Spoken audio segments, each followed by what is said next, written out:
പോത്തുണ്ടി ഇരട്ടക്കൊലക്കേസിലെ പ്രതി ചെന്താമരയുടെ ശിക്ഷാവിധിയുടൻ Palakkad 4ാം additional sessions കോടതിയാണ് വിധി പറയുക. ചെന്താമരയെ കോടതിയിലെത്തിച്ചു. വിവരങ്ങളുമായി ശാന്തകുമാർ വെള്ളാലത്താണ് ചേരുന്നത്. ശാന്തകുമാർ, എന്തായാലും ഏറെ നിർണായകമായ ഒരു ദിനമാണ് ഈ നെന്മാറ ഇരട്ടക്കൊലപാതകത്തെ സംബന്ധിച്ച്. ഇന്നാണ് ശിക്ഷാവിധി വരുന്നത്. എന്താകും ചെന്താമരയ്ക്കായി കോടതി വിധിക്കുക എന്നുള്ളതാണ്. കഴിഞ്ഞ ദിവസം കോടതി കുറ്റക്കാരനാണ് എന്ന് കണ്ടെത്തിയിരുന്നു. ചെന്താമര ചെയ്ത കുറ്റങ്ങളെല്ലാം തെളിഞ്ഞു എന്നും കോടതി പറഞ്ഞിരുന്നു. ചെന്താമര തന്നെ തൂക്കിക്കൊല്ലൂ എന്നൊക്കെ കോടതിയിൽ പറയുകയും ചെയ്തു. ഇനി എന്താകും കോടതിയുടെ വിധി എന്നുള്ളതാണ് എല്ലാവരും ഉറ്റുനോക്കുന്നത്. ഇപ്പോൾ നടപടിക്രമങ്ങൾ ഏതു രീതിയിലാണ് അവിടെ പുരോഗമിക്കുന്നത്?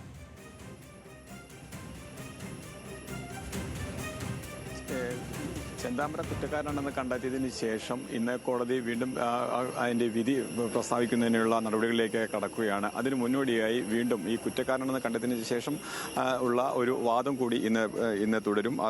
അതിനുശേഷമായിരിക്കും വിധി പ്രഖ്യാപനം ഉണ്ടാവുക എന്നാണ് ഇപ്പോൾ നമുക്ക് അറിയാൻ കഴിയുന്നത്. ചെന്താമര ഏകദേശം 10:45 തന്നെ പാലക്കാട് സെഷൻസ് അഡീഷണൽ സെഷൻ കോടതിയിൽ എത്തിച്ചിട്ടുണ്ട്. യാതൊരു ഭാവഭേദവുമില്ലാതെ തന്നെയാണ് കഴിഞ്ഞ ദിവസം കണ്ടതുപോലെ തന്നെയാണ് ചെന്താമര ഇപ്പോൾ ഇവിടെ ഇരിക്കുന്നത്. ഇവിടെ സാധാരണ പോലീസുകാരോടും അവരുടെ അഭിഭാഷകരോടുമെല്ലാം കൃത്യമായി സാധാരണ ഒരു മനുഷ്യൻ സംസാരിക്കുന്നത് പോലെ തന്നെ സംസാരിച്ചുകൊണ്ട് ഈ കോടതിയിൽ എത്തിയിട്ടുണ്ട്. അദ്ദേഹത്തെ ഈ പ്രതി ചെന്താമരയെ കേസുമായി ബന്ധപ്പെട്ടുള്ള കാര്യങ്ങൾക്ക് കോടതി നടപടികൾ ആരംഭിച്ചിട്ടില്ല. അല്പസമയത്തിനകം തന്നെ ആരംഭിക്കും. അതിന്റെ പ്രാഥമിക ഘട്ടമെന്നുള്ള കോടതി 11 മണിക്ക് കൂടിയപ്പോൾ പ്രാഥമികമായുള്ള നടപടികൾ മാത്രമാണ് ഇപ്പോൾ ആരംഭിച്ചിരിക്കുന്നത്. എന്തായാലും എന്തായിരിക്കും ഈ കേസിന്റെ വിധി എന്നുള്ളത് തന്നെയാണ് ഏവരും ഉറ്റുനോക്കുന്നത്. കാരണം കോടതി തന്നെ കുറ്റക്കാരനെന്ന് കണ്ടെത്തി കഴിഞ്ഞു.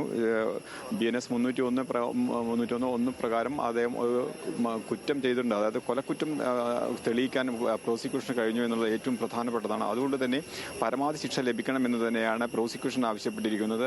ഈ സമൂഹത്തിന്റെയും ഒപ്പം തന്നെ അവരുടെ കുടുംബത്തിന്റെയും ഒക്കെ ആവശ്യമായി തന്നെയാണ്. അത് അനുസരിച്ചിട്ടുള്ള ഒരു വിധി ഉണ്ടാകുമെന്ന് തന്നെയാണ് ഏവരും കാത്ത് ഇരിക്കുകയും ചെയ്യുന്നത്. എന്തായാലും ആ നടപടികളിലേക്ക് കടക്കാൻ പോകുന്നേയുള്ളൂ. അതിന് മുന്നോടിയായി വിശദമായിട്ടുള്ള ഒരു വാദം വീണ്ടും ഇന്നുണ്ട്. അതാണ് അല്പസമയത്തിന് ശേഷം ഇവിടെ ആരംഭിക്കാൻ പോകുന്നത്. അതിനുശേഷമായിരിക്കും ഈ കുറ്റക്കാരനെന്ന് കണ്ടെത്തിയതിന് മുകളിലുള്ള ഒരു വാദത്തിന് ശേഷം ആയിരിക്കും ജഡ്ജ് കെന്നത്ത് ജോർജ് ഇതിനൊരു വിധി പ്രസ്താവിക്കുക.